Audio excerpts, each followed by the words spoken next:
जिन लोगों को सांस फूलने का मसला हो, जैसे वो पैदल चलते हैं तो उनका सांस फूल जाता है और वो रुक जाते हैं, रुक कर सांस लेते हैं फिर आगे चलते हैं।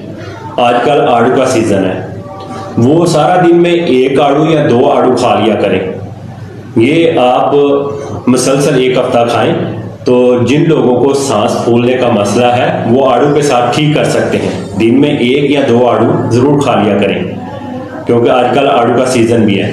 तो जिनको सांस फूलने का मसला है वो आड़ू के साथ ठीक कर सकते हैं।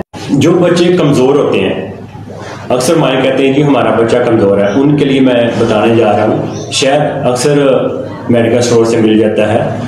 आपने अपने बच्चे को नहार मुँह शहद चटा दिया करें, जैसे कि 1/2 चम्मच आपने अपने बच्चे को शहद का चटा देना है, तो आपका जो बच्चा है वो सेहतमंद रहेगा।